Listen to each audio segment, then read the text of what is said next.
Revista da Semana. Os destaques da atualidade noticiosa em África e na restante lusofonia. As grandes questões que marcaram a vida política, cultural e social. Revista da Semana. Bem-vindos à Revista da Semana da RDP África, 7 dias da atualidade lusófona em retrospectiva, numa edição de Germano Campos. Começamos por São Tomé e Príncipe, onde entrou em vigor esta semana o novo Código Penal. Crimes como o abuso sexual de menores e o narcotráfico passam a estar consagrados na lei.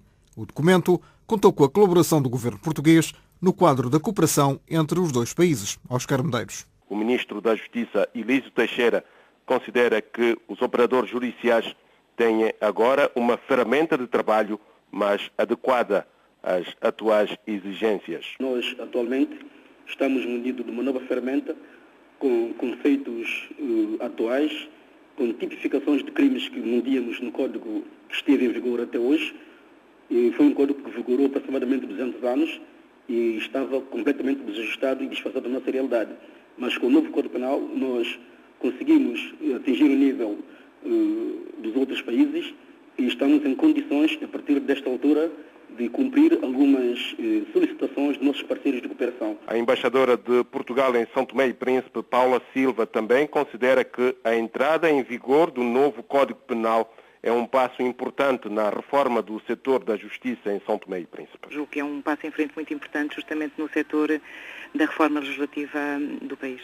Nós temos, de facto, uma cooperação bilateral bastante ativa, como digo, no setor também da assessoria técnico-jurídica e, de facto, Portugal pôde dar uma colaboração relativamente à revisão e à preparação do novo Código Penal. O novo Código Penal, com tipificação de crimes que até agora não estavam prescritos, entrou esta segunda-feira em vigor, 3 meses após a sua publicação. Novo Código Penal, aprovado em São Tomé e Príncipe, vai punir crimes como o tráfico de droga e o abuso sexual de menores. O presidente da Comissão do Golfo de Guiné manifestou-se hoje apreensivo com a perspectiva de uma crise política em São Tomé e Príncipe. Miguel Trovoada diz que as avaliações que as instituições internacionais financeiras e diplomáticas fazem de São Tomé e Príncipe são boas, mas existem sinais de alguma perturbação que podem indiciar alguma instabilidade no país. Trovoada, que é também membro do Conselho de Estado, pediu uma audiência ao presidente de São Tomé e Príncipe, Manuel Pinto da Costa, para debater a situação política interna e na região do Golfo da Guiné.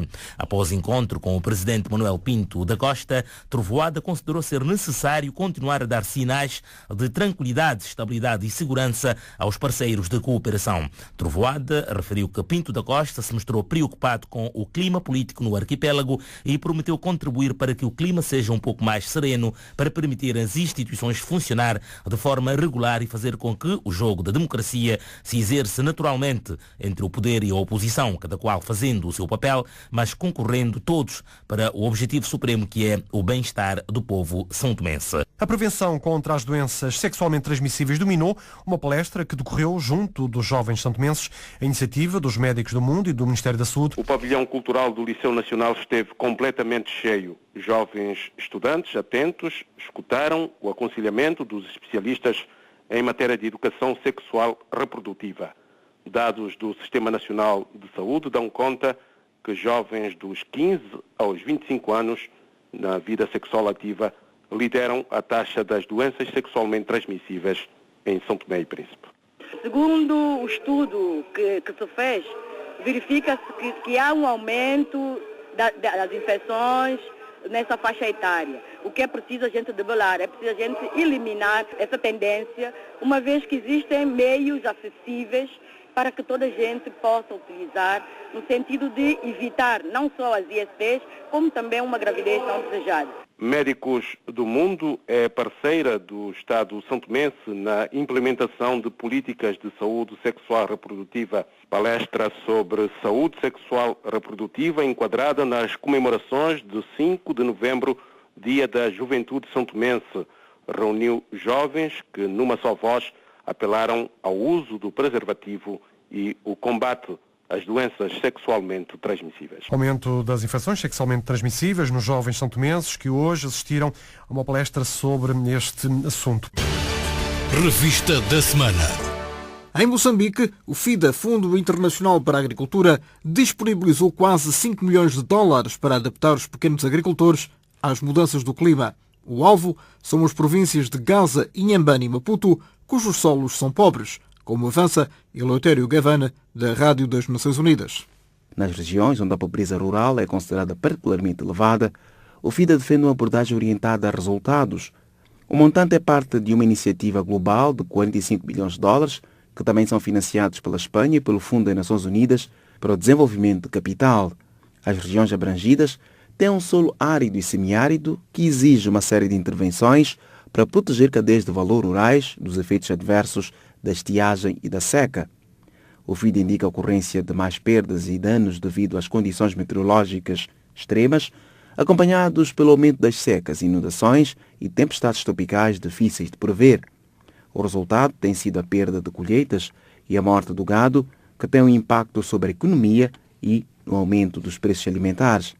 Tais fatores são tidos pela agência como ameaça à segurança alimentar, principalmente na África subsaariana e na Ásia. O Fundo Internacional para a Agricultura disponibiliza quase 5 milhões de dólares para contemplar as áreas da horticultura irrigada, produção de mandioca e carne vermelha em Moçambique. Ainda naquele país, demitiu-se o bispo da Igreja Católica em Pemba, capital da província de Cabo Delgado, no norte do país. Dom Ernesto Manguengue alega dificuldades de relacionamento com sacerdotes e outros servidores da Igreja na Diocese de Pemba, um facto inédito na história da Igreja Católica Moçambicana. Arão Coamba. É a primeira vez na história da Igreja Católica em Moçambique que um bispo coloca o seu cargo à disposição. Dom Ernesto Manguengue deixa a liderança da Igreja Católica em Pemba depois de ter assumido os destinos da Igreja Católica há 8 anos na capital de Cabo Delgado. Dom Ernesto Manguengue escreveu há cerca de 3 meses uma carta ao Vaticano colocando o seu lugar à disposição.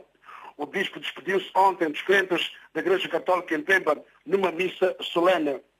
Com esta renúncia, a Diocese de Pemba passa a ser coordenada pelo Vigário Episcopal de Metoro, distrito de Anquambe, na província de Cabo Delgado, no norte do país. Bispo da Igreja Católica de Pemba apresenta demissão 8 anos depois de ter assumido o cargo. O novo pacote eleitoral é hoje submetido ao Parlamento moçambicano.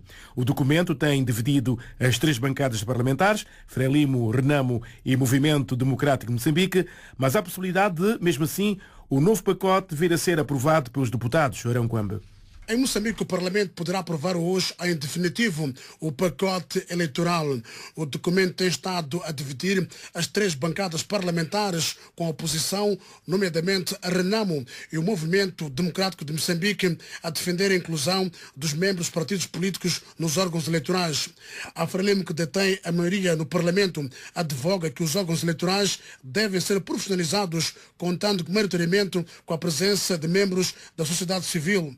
Edmundo Ganiza Matos é o porta-voz da bancada parlamentar da Frelimo. Não devemos recuar naqueles pontos que colocamos. Achamos que deverá prevalecer o bom senso, porque efetivamente até esta altura já fizemos de tudo. É para o Movimento Democrático de Moçambique, na voz do seu porta-voz, José de Souza, é fundamental a presença nos órgãos eleitorais dos partidos políticos. Sempre defendemos e continuaremos a defender que, como partido político, queremos estar presente nos órgãos eleitorais. Ivone Soares, porta-voz da Renamo, defende que o importante é que seja aprovada uma lei eleitoral que assegure a realização de eleições livres e justas no país. Quando nós dizemos que somos pela paridade na Comissão Nacional de Eleições, no Secretariado Técnico da Administração Eleitoral, por exemplo, fazemos-lo cientes de que num jogo não pode haver uma equipa que vai com jogadores jamais. A posição da Renamo em relação à composição dos órgãos eleitorais em Moçambique, um assunto que estará em debate hoje na Assembleia da República. E em Moçambique esta semana falou-se novamente do problema da desminagem e da falta de dinheiro para concluir esta operação. António Simões. Faltam 6 milhões de dólares para acabar com a desminagem em Moçambique, uma verba, Arão Coamba, que pode colocar em causa o processo. Em Moçambique, o processo de conclusão de desminagem do país está comprometido devido à falta de fundos. No total, são necessários 16 milhões de dólares para que até março do próximo ano o país fique livre de minas. Neste momento, estão apenas disponíveis 10 milhões dos 16 milhões de dólares necessários para a conclusão do processo. O assunto esteve em debate hoje aqui na capital moçambicana. O vice-ministro dos Negócios Estrangeiros e Cooperação, Henrique Banzi, disse que o governo e os parceiros deverão nos próximos dias disponibilizar mobilizar fundos visando a conclusão da desminagem no país. No entanto, para a concretização dos objetivos é crucial a disponibilização atempada dos fundos necessários, estimados preliminarmente na ordem dos 16 milhões de dólares americanos, parte dos quais encontram-se já assegurados pelo governo e pelos parceiros, registrando-se, no entanto, ainda um déficit aproximado de cerca de 6 milhões de dólares. Vice-ministro moçambicano dos Negócios Estrangeiros e Cooperação e o processo de desminagem em Moçambique. O diretor do Instituto Moçambicano de Desminagem, Alberto Augusto, disse que um dos pontos críticos para a conclusão do processo de desminagem é a fronteira comum entre Moçambique e o Zimbábue. Porque é um espaço que requer muita coordenação. A nível interno, se falarmos do território meramente moçambicano, estamos preparados para alcançar a nossa meta. Mas, no entanto, não podemos declarar a conclusão se ainda tivermos a questão da fronteira em aberto. É um desafio, estamos a trabalhar com a parte zimbabueana em termos de coordenação. Para o ano vamos começar a desminar a fronteira. Como disse, é de fato um desafio, porque não depende meramente de Moçambique e depende dos dois países. Diretor do Instituto Moçambicano de Desminagem, Alberto Augusto, e a conclusão do processo de desminagem na fronteira comum entre Moçambique e o Zimbábue. É preciso então arranjar dinheiro para a conclusão do processo de desminagem em Moçambique, que deve estar concluído em março do próximo ano. O governo moçambicano quer extinguir o Serviço Nacional Prisional. Em sua substituição, será criado o Sistema Nacional Penitenciário. A proposta sobe hoje ao Parlamento e no plenário Aranquambe. A ministra da Justiça, Bem-vinda Levi, explicou que o Serviço Nacional Penitenciário pretende acomodar as medidas e penas alternativas à prisão. O que é que nós queremos é transformar o atual Serviço Nacional das Prisões em Serviço Nacional Penitenciário. Portanto, uma instituição do Estado, um órgão de segurança interna que estará direcionado a lidar com os reclusos, portanto, pessoas condenadas a penas privativas de liberdade, mas não só. Estará também direcionada a lidar com outras pessoas que estão condenadas a penas não privativas de liberdade, mas que cometeram infrações de natureza criminal. Portanto, fará o acompanhamento do cumprimento de penas privativas de liberdade e não privativas de liberdade. Morre o Serviço Nacional das Prisões e cria-se uma instituição mais abrangente, portanto, virada para velar pelo cumprimento de penas, mas com um papel muito mais alargado. Há 12 impactos que posso ter. Um é a nível da própria força da guarda prisional atual, que vai se sentir mais motivada, porque durante muito tempo, e desde o momento que nós começamos com a reforma prisional, nós trabalhávamos com forças provenientes da polícia e da guarda prisional, porque os estabelecimentos prisionais, ou seja, o Serviço Nacional das Prisões, deriva da junção de parte das prisões que estavam sob gestão do Ministério do Interior e parte das prisões que estavam sob gestão do Ministério da Justiça. Ministra da Justiça, Bem-vinda Levi, e a criação do Serviço Nacional Penitenciário. A proposta de lei nesse sentido será debatida hoje no Parlamento moçambicano. RDP África. Fazemos história há 16 anos. Fazemos história. O projeto de cooperação luso-angolano, o Centro de Investigação em Saúde de Angola, CISA, mantém desde a criação, em 2007, trabalhos de investigação sobre as doenças que afetam dezenas de milhares de pessoas na província do Bengo, no norte de Angola. Resultado da cooperação entre os governos português e angolano e também a Fundação Carlos de Gulbenkian, o CISA pretende, num plano mais geral, contribuir para um melhor conhecimento das doenças e problemas de saúde que afetam os países em vias de desenvolvimento. Foi o que revelou, em declarações à agência Lusa, a responsável pelo Sistema de Vigilância Demográfica do CISA, Edita do Rosário. O Centro de Investigação em Saúde em Angola é um projeto para a criação de um centro de investigação que existe desde 2007, resulta de uma parceria entre o governo português, o governo angolano e a Fundação Carlos de Gulbenkian. Através do governo angolano temos o Ministério da Saúde de Angola e o governo provincial do Bengo. E o governo português, o Ministério dos Negócios Estrangeiros, o antigo IPAD, e a Fundação Carlos de Gulbenkian. O principal objetivo é o desenvolvimento de investigação nas áreas que afetam a população, portanto, a saúde das populações, sobretudo doenças negligenciadas, malária, xistostomia, tuberculose, tipo de doenças desse género. É também dar apoio e apoio assistencial, ajudando na melhoria do apoio prestado no hospital, nos serviços hospitalares, e também formação. Portanto, essas são as principais áreas de atividade. É a investigação, a formação e o apoio assistencial na melhoria das condições de saúde do hospital. As áreas de investigação, portanto, nós temos, neste momento, já foram realizados um inquérito de prevalência da malária, xistosmias, anemia, e um inquérito também de prevalência à hipertensão arterial. Esses são aqueles que já temos resultados, que foram efetuados em anos transados, já temos resultados. Neste momento temos a decorrer um estudo sobre os principais agentes causais das diarreias em crianças, de todas as crianças que vêm aqui à urgência do hospital. Tentamos procurar saber os principais agentes causais das diarreias que provocam. Vamos ter também, começar agora em novembro, um trabalho na comunidade também, levantamento de informação no campo, para a recolha de informação sobre a xistossomíase, e temos também em curso um estudo sobre o diagnóstico da malária, também aqui em colaboração com o Hospital Geral do Bengo. E continuamos pela região do Bengo, mas agora por outros motivos. No norte de Angola há falta de chuva, sobretudo na província do Benco, a que se junta à falta de alimentos. Está a preocupar a Igreja Católica, que receia que a situação piore se a estiagem continuar. Em declarações à imprensa, o bispo da Diocese do Cachito, António Jaca, disse que a situação é mais preocupante nas regiões dos Dembos, em Nabangongo e Ambris. Apesar de já ter caído alguma chuva, esta ainda não é suficiente.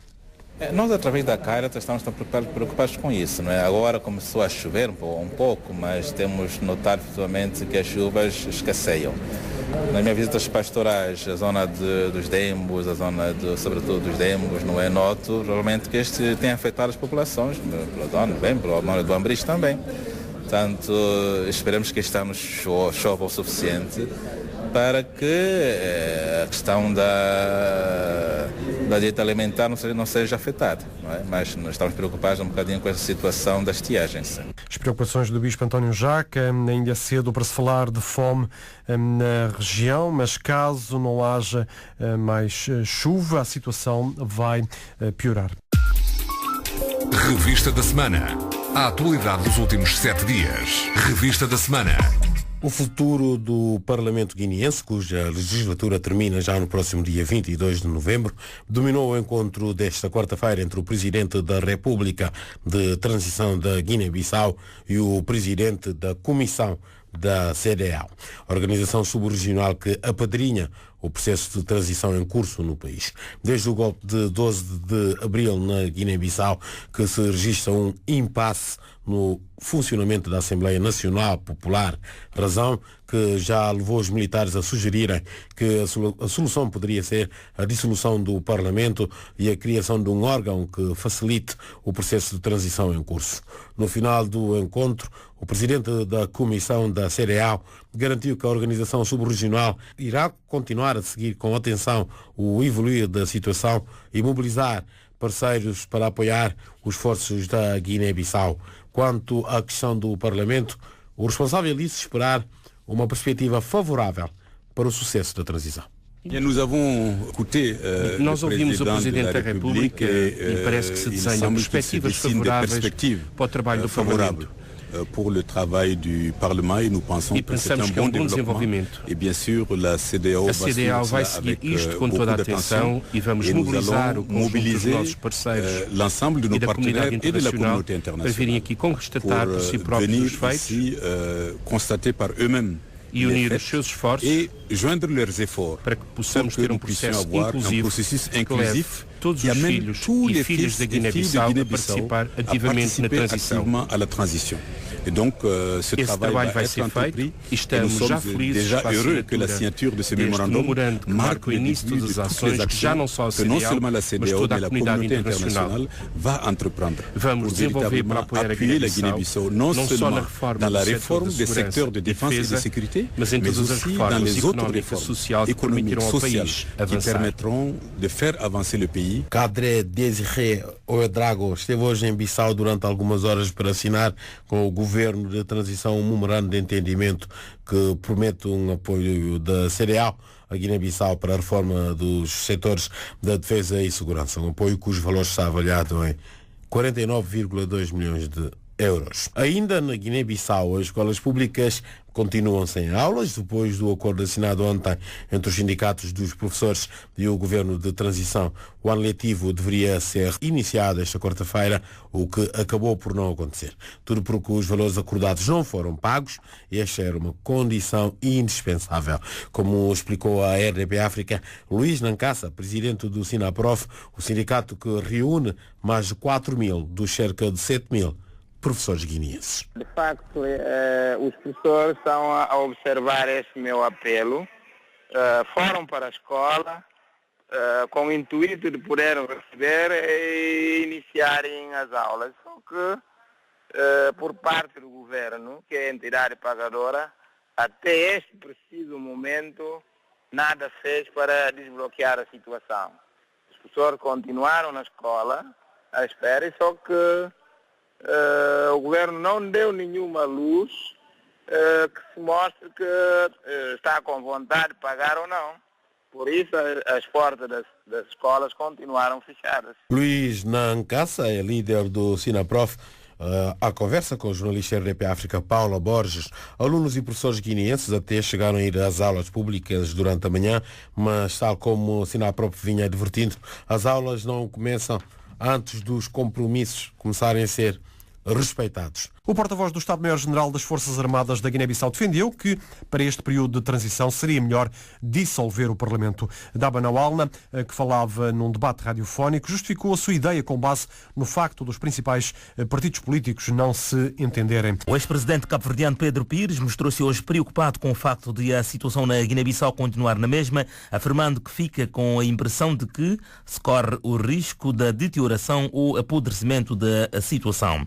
Questionado pelos jornalistas sobre os últimos acontecimentos na Guiné-Bissau, Pedro Pires, que falava à margem de uma atividade na Fundação Amílcar Cabral, afirmou não querer entrar em pormenores nesta questão, mas avançou que se preocupa pela situação continuar sempre na mesma. A mim me preocupa o facto da situação na Guiné-Bissau continuar sempre na mesma, quer dizer, ficou a impressão que estamos a correr o risco da deterioração da situação ou do apodrecimento da situação, o que pode conduzir a situações extremamente complicadas e a dificuldades de se encontrar uma solução. De modo, há necessidade de um empenho a tomar no sentido de se encontrar a melhor solução. Em Matosinhos, norte de Portugal, e após visitar a Expo Dentária, o chefe da diplomacia portuguesa, Paulo Portas, afirmou que a única maneira de a Guiné-Bissau não ser um Estado falhado é encontrar um processo de diálogo político.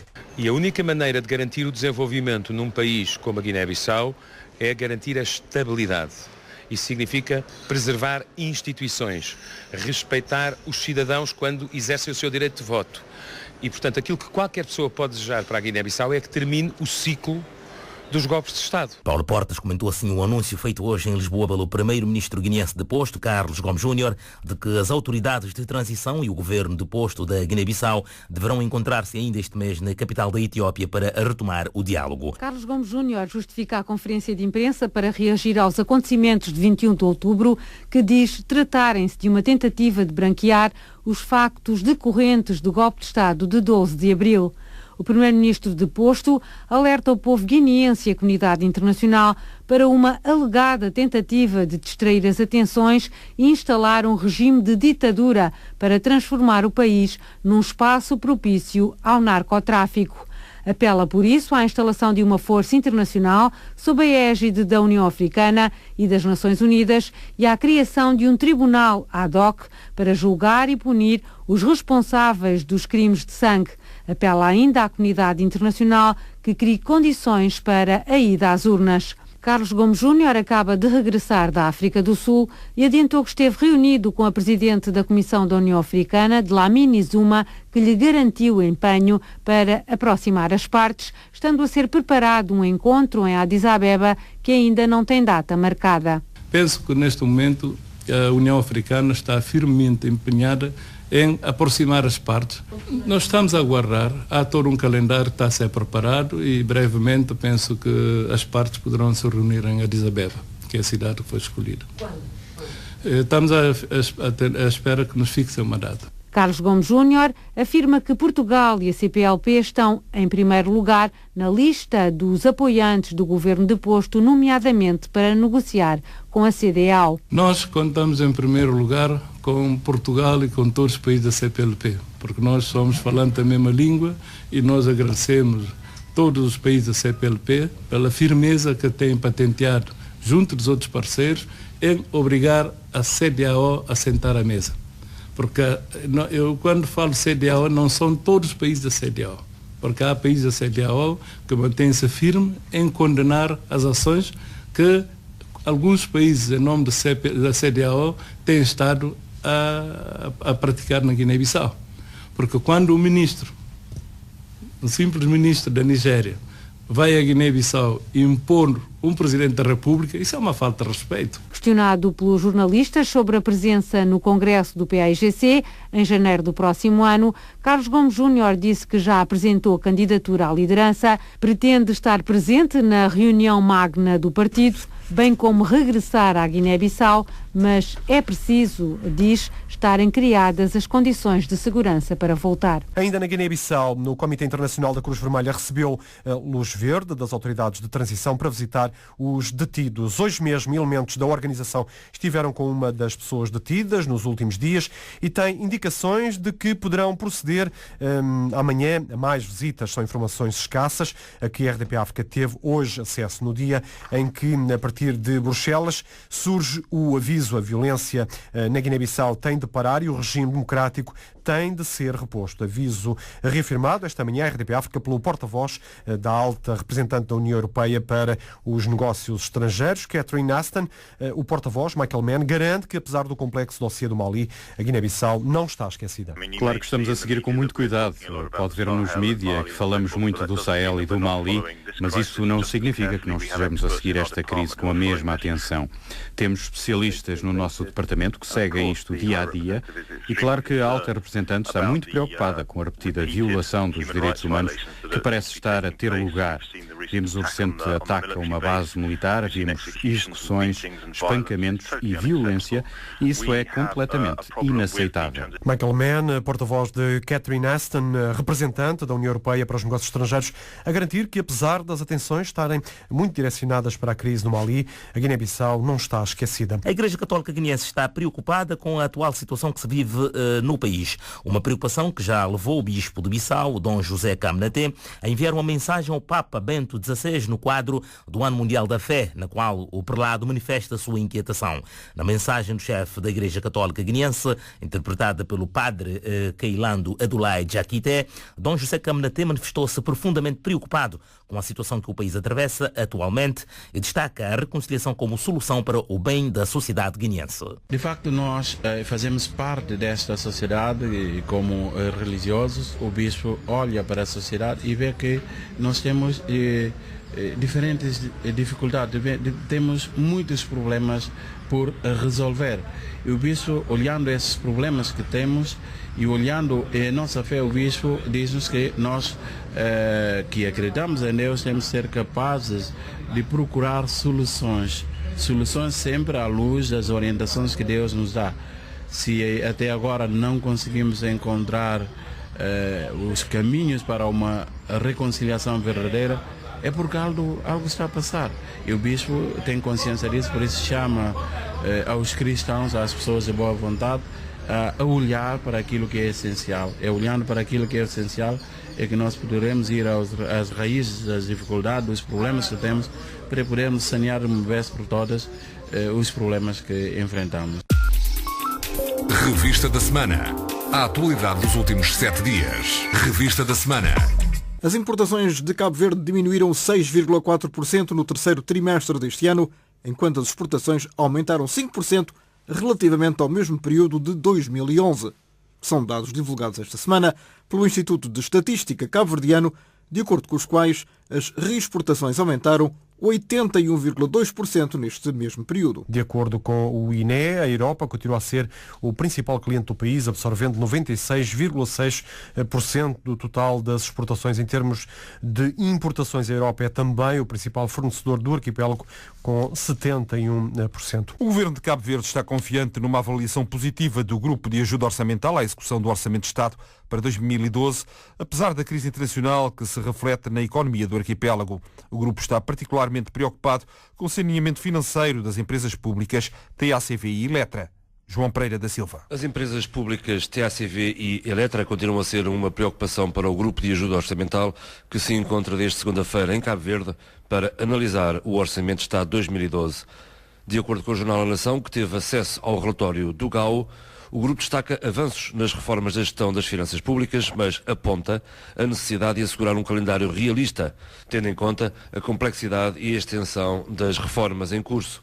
O GAO admite que o crescimento do produto interno bruto em 2012 seja inferior às projeções de 4% a 5%, devido ao forte abrandamento económico observado no setor da construção, a quebra das importações e de receitas do Estado. Para o grupo, e ainda, de acordo com o Jornal A Nação, o principal problema reside na área fiscal.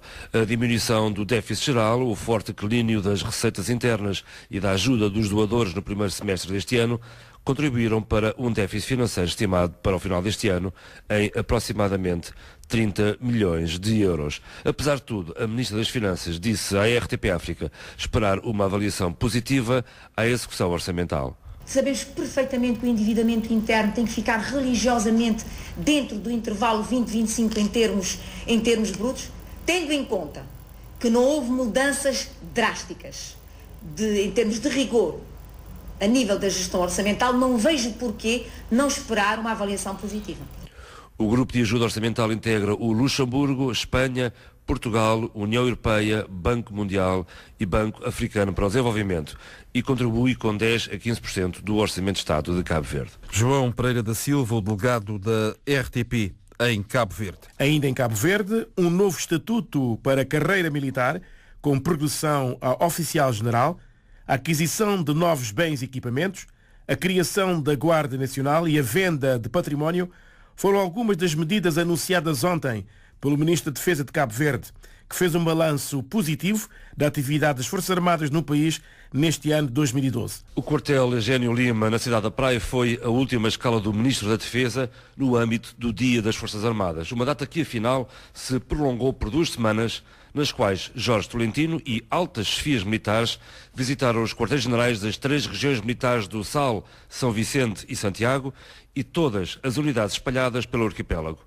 O balanço é positivo. Estamos a concluir 2012 com um balanço bastante satisfatório para o setor da defesa e para as Forças Armadas em particular. Preparam-se profundas reformas das Forças Armadas ao nível da sua profissionalização, aquisição de meios e equipamentos decorrentes de legislação já aprovada em Conselho de Ministros ou a aprovar até final do ano.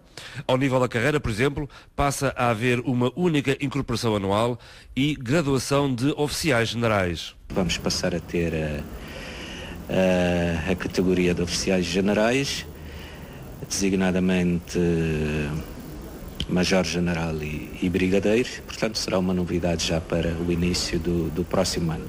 Para tudo e para tanto é preciso dinheiro que as Forças Armadas vão buscar ao património. As Forças Armadas cabo-verdianas têm um património bastante considerável, mas é um património que tem estado de algum modo, em termos de gestão, abandonado. E há medidas a tomar rapidamente, designadamente no sentido de preservar parte desse património que interessa manter no futuro a médio prazo e avançar rapidamente para a alienação de parte desse património que não interessa manter e que está a degradar-se. O intenso programa de visitas de Jorge Tolentino às unidades militares terminou no novo edifício do Estado-Maior das Forças Armadas, um prédio confiscado pelo Estado cabo-verdiano no âmbito de um processo judicial de tráfico de droga. O balanço positivo para o sector da defesa e das Forças Armadas em Cabo Verde no ano 2012. Revista da Semana. A atualidade dos últimos 7 dias. Revista da Semana. Em Portugal há cada vez menos bebés a nascer, uma quebra da natalidade que continua a comprometer a sustentabilidade da segurança social. Em junho passado, nasceram pouco mais de 6 mil crianças, uma queda de 19% relativamente ao mesmo mês do ano passado. Este é o número mais baixo dos últimos 60 anos. Frederico Moreno. 6.439 bebés em junho. Nos últimos 60 anos não há registro de um mês com menos nascimentos em Portugal. Se compararmos com junho de 2011, verifica-se uma quebra da natalidade de quase 20%. A este ritmo, este ano a cegonha só deve fazer 81 mil viagens, menos 16 mil do que no ano passado. Uma situação que pode pôr em xeque a sustentabilidade da segurança social, já que aumenta o número de pensionistas, ao mesmo tempo que diminuem os jovens que entram no mercado de trabalho. Entre as razões que explicam menos partos nas maternidades está o adiamento da idade em que a mulher tem o primeiro filho, também a quebra na imigração jovem, assim como a saída de cada vez mais portugueses para o estrangeiro. Neste momento, a substituição de gerações não está assegurada, são necessários 2,1 filhos por casal, mas no último ano a taxa de fecundidade foi de 1,3 filhos por mulher. A crise económica afeta também o número de nascimentos em Portugal, mas há sempre honrosas exceções. A mãe, Susana Gomes, 33 anos, sorri para o berço onde está uma bebé. Chama-se Maria João. Susana decidiu ter filhos, ao contrário de muitas pessoas da mesma geração. Tenho amigas com 30 e poucos anos e que não fazem planos por causa dessa situação económica, da instabilidade financeira das pessoas. As pessoas cada vez mais dependem dos pais ou têm que emigrar. A crise pesa muito na decisão de ser mãe, é com um misto de inquietação e esperança que Susana anteviu o futuro da pequena Maria João. A situação deixa-me um bocadinho de receio, mas eu acredito que há de melhorar. Eu rezo para ter saúde, para trabalhar e para poder dar o mínimo razoável para a minha filha ter um futuro melhor. E será que o país poderia fazer mais para apoiar os jovens progenitores? Em termos de incentivo de natalidade, acho que o governo deixa muito a desejar. Mas também é como eu digo, se a situação do país está na situação económica que está, eles também pouco ou muito podem fazer. Sem passar nos olhinhos, só porque já limpamos. Não é um cenário preferencial, mas se a isso for obrigada, em nome do bem-estar da filha, Susana admite emigrar. Em princípio, acho que sim. Espero que não. Espero que até lá as coisas melhorem. Um nascimento que contraria a tendência para a quebra de natalidade em Portugal por causa da crise económica. Para muitos portugueses, especialmente os desempregados, a solução está na imigração. De janeiro até setembro foram 24.689 os desempregados que anularam a inscrição nos centros de emprego para emigrar.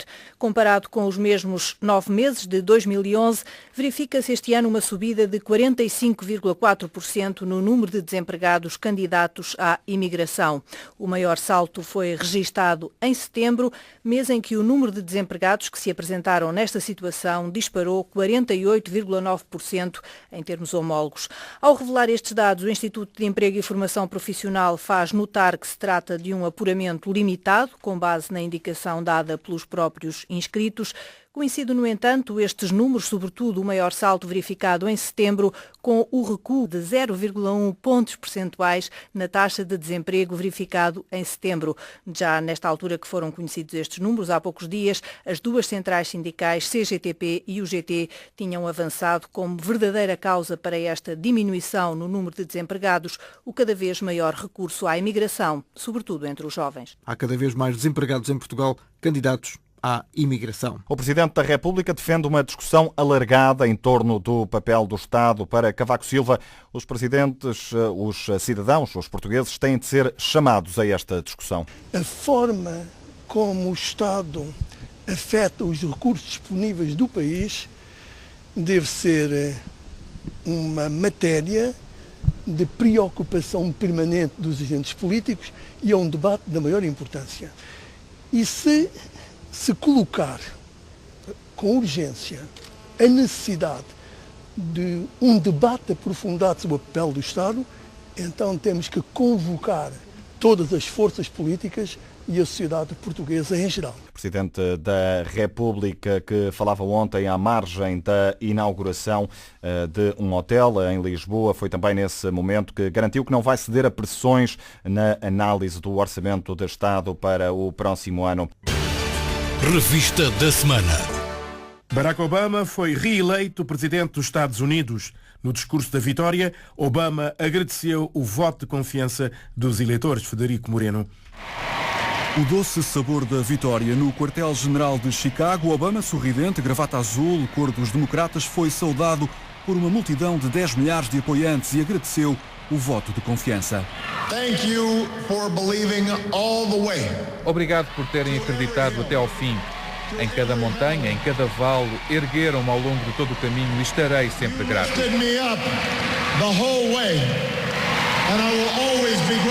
Barack quer ser o presidente de todos os americanos, apesar do grande equilíbrio na distribuição de votos. Acabei de falar com o governador Romney e dei-lhe os parabéns, e ao Paul Ryan por uma campanha bem disputada. E quer tenha merecido o vosso voto ou não, eu ouvi-vos e aprendi convosco. Tornaram-me um presidente melhor.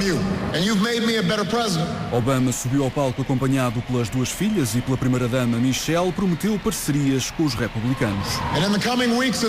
Nas próximas semanas e meses, estou determinado a dialogar e trabalhar em conjunto com os líderes de ambos os partidos para enfrentar os desafios que apenas conseguimos resolver em conjunto, reduzir o déficit, reformar o sistema fiscal. Temos muito trabalho pela frente. Esperança foi a ideia-chave no discurso de consagração. Obama promete aos norte-americanos um futuro melhor. Lutamos e estamos de volta e sabemos no nosso coração que para os Estados Unidos da América o melhor ainda está para vir. Barack Obama, visivelmente aliviado por despir a pele de recandidato à presidência, volta a ser o inquilino da Casa Branca por mais 4 anos. As palavras de consagração da vitória de Barack Obama do Partido Democrata depois da reeleição esta noite nos Estados Unidos. Esta reeleição provocou reações um pouco por todo o mundo. Em Portugal, o presidente Cavaco Silva felicitou Obama, aproveitando para lembrar o papel da significativa comunidade de portugueses e lusodescendentes que reside e trabalha nos Estados Unidos. Cavaco Silva lembra ainda na sua mensagem os novos e constantes desafios com que o mundo se confronta atualmente e para os quais têm de se encontrar respostas. Quanto ao primeiro-ministro de São Tomé e Príncipe, considera que esta reeleição é uma boa notícia, embora aconteça num contexto novo e diferente do de 2008. Patrício Trovoada acha que é uma eleição que traz esperança. É uma boa notícia essa reeleição. É verdade que há 4 anos atrás nós festejamos a eleição de um presidente negro nos Estados Unidos, um presidente cujo pai é africano. Nós, há 4 anos atrás, por isso, vimos nessa eleição um sinal bastante positivo e uma grande esperança. Hoje o contexto é diferente. É verdade que hoje temos a reeleição de um homem que para nós não é preto, não é branco, é o presidente da única superpotência. E nesse contexto novo, eu penso que é uma eleição que traz também alguma esperança. Barack Obama vai ser presidente dos Estados Unidos da América durante mais 4 anos. É uma reeleição que está a provocar reações um pouco por todo o mundo. Cabo Verde não se fez esperar para felicitar o presidente dos Estados Unidos. O chefe de Estado cabo-verdiano Jorge Carlos Fonseca saudou a reeleição, mas também a democracia, realçando as boas relações entre os dois países.